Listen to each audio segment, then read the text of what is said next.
আল্লাহ তাআলা কোরআনে এত মর্যাদা দিয়েছেন। উসাইদ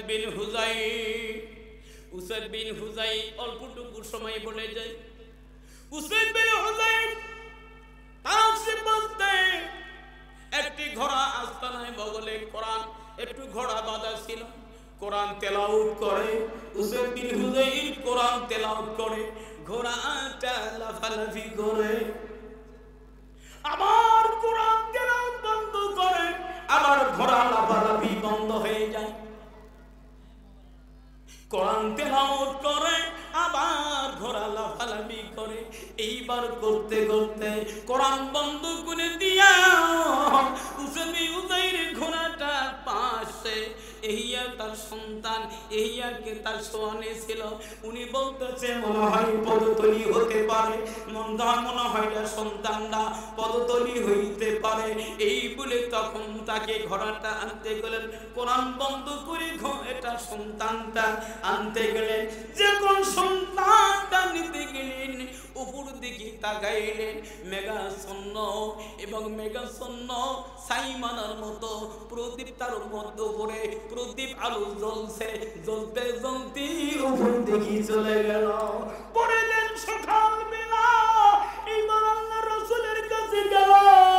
আল্লাহ রাসূলকে কয়, ইয়া রাসূলুল্লাহ, ইয়া হাবিবাল্লাহ, আমি এতই কোরআন তেলাওয়াত করি, যখন কোরআন তেলাওয়াত করি তখন ঘোড়াটা লাফালাফি ঝাপাঝাপি শুরু করে। এটা আমি নকল করেছি, সময় তো নাই ভাইজান, হাদিসটা কাছে আছে।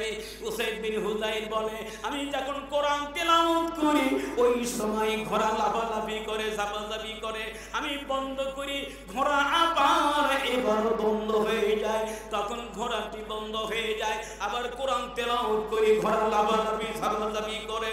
আমি কিন্তু পাটা আমার সন্তান এরিয়া বাধা ছিল, ঘোড়াটা সন্তানরা বাধা ছিল। যখন সন্তানকে আমি উদ্ধার করতে গেলাম, ঘোড়ার পাদতলি হইতে পারে, এই জন্য সন্তানটা উদ্ধার করতে গেলাম। আমি উঠে গেলাম, উঠে যায় দেখি যে উপর দিকে কালো মেঘের মতন সাইমানার মতন কিবা দেখলাম, কিন্তু উপর দিকে প্রদীপ আলো জ্বলছে, জ্বলতে জ্বলতে উপর দিকে চলে গেল। ইয়া রাসূলুল্লাহ, আমি কিছুই বুঝলাম না, আমি কিছুই বুঝলাম না, কারণ কি? তখন আল্লাহর নবী বলে, ইয়া উসাইদ বিন হুযাইর, তুমি যদি কোরআন পড়তে পড়তে, তুমি কোরআন পড়তে পড়তে যদি ফজর করে দিতা, তাহলে ওই সময় ফজরের সময় মুসল্লিরা সব দেখতে পারতো। এটা অন্য কেহ নয়, এটা রহমতের ফেরেশতা। তোমার কোরআন তেলাওয়াতের জন্য অসংখ্য ফেরেশতা এসেছিলেন। কোরআন যখন বন্ধ করেছ, কোরআন যখন পড়া বন্ধ করেছ, তখন ওই সময় রহমতের ফেরেশতা ওদিকে বিদায় হয়ে গেছে, তোমার কাছে নাই। যদিও তুমি কোরআন পড়তে থাকিতা, তাহলে ওই সময় ফজরের সময় ফজর পর্যন্ত পড়তা, তাহলে ওই সময় মুসল্লিরা নামাজ পড়াও সময় দেখতে পারতো। জোরে বলি সুবহানাল্লাহ। কোরআনের এত মর্যাদা, কোরআনের এত মর্যাদা দিয়েছে।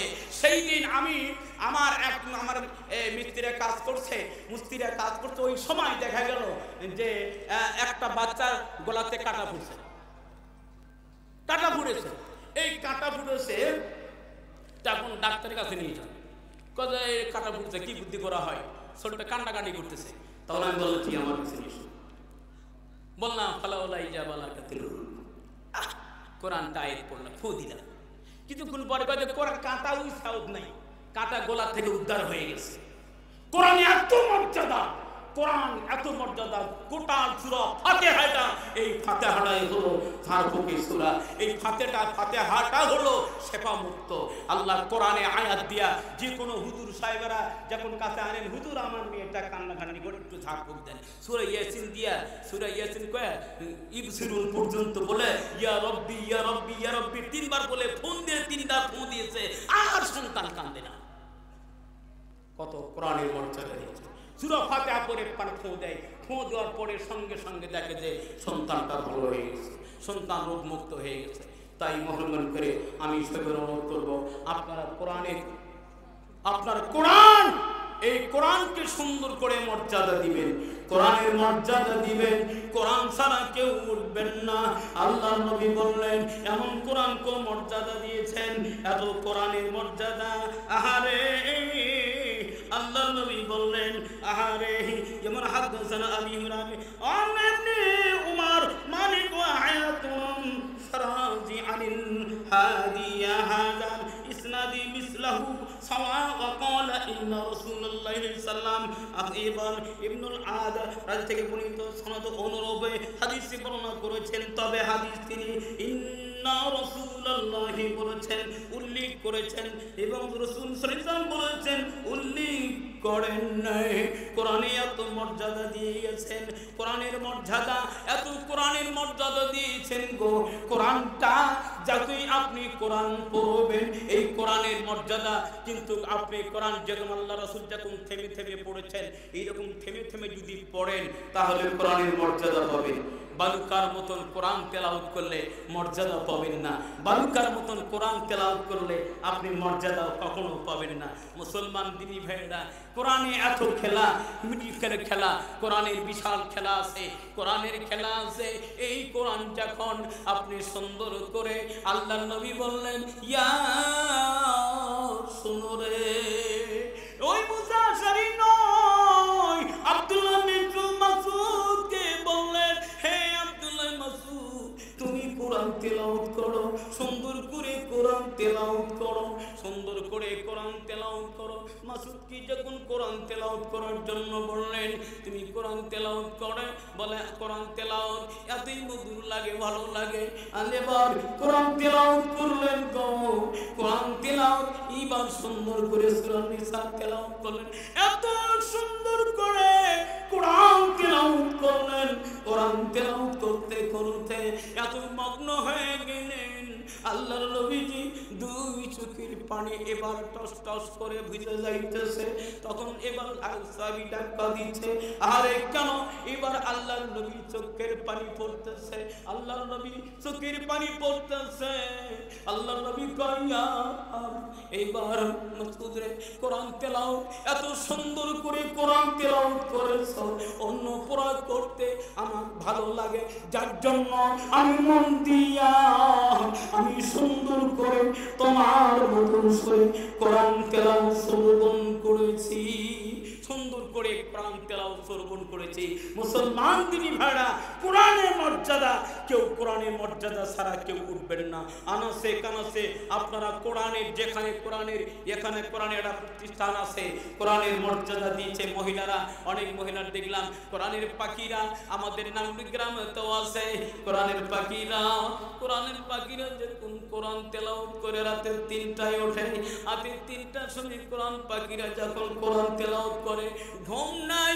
আমি হাফিজা মাদ্রাসাও খিদমত করেছি, 3টার সময় ওঠা হয়, তারপরে আধা ঘন্টা পরে আবার আজান পড়ে, আবার নামাজ পড়ে।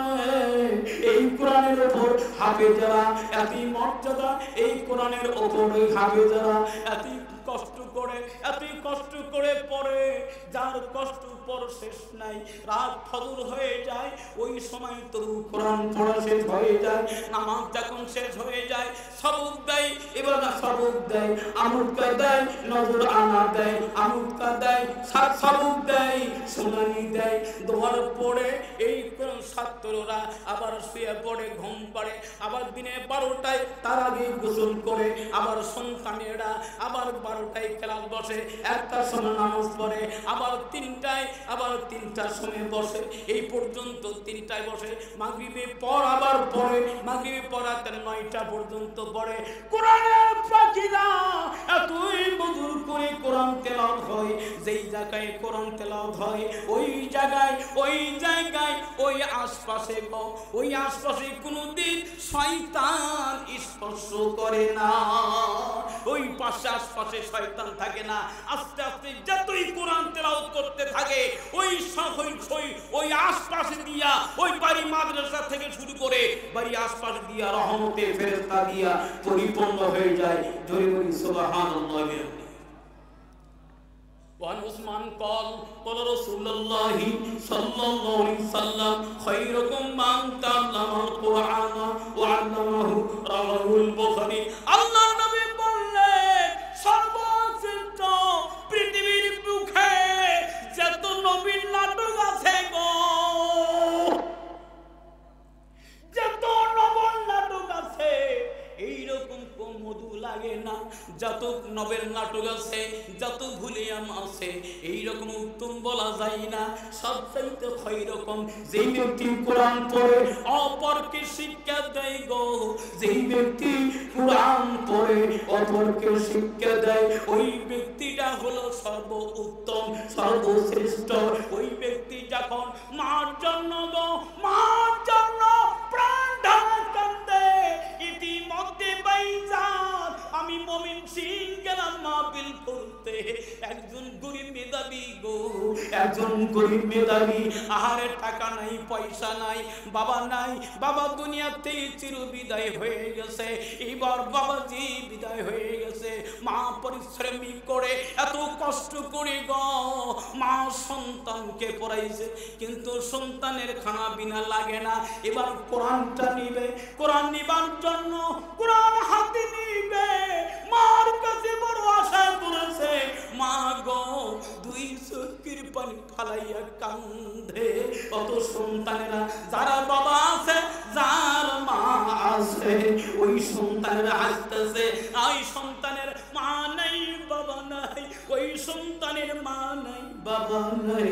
আমার কাছে একজন, আমি বসতেছিলাম, আমি ওয়াজ মাহফিল করে বসেছি, এই সময় কথাগুলো বলতেছে, আমি রুমে বসে আছি, বলতেছে হুজুর বলে এইভাবে মা নাই, এই সন্তানের মা নাই। আমার সন্তানদের কাছে নিয়ে এলো, সন্তানের মা নাই, দেখেন এই সন্তানের দোয়া করুন, সন্তানের মা নাই।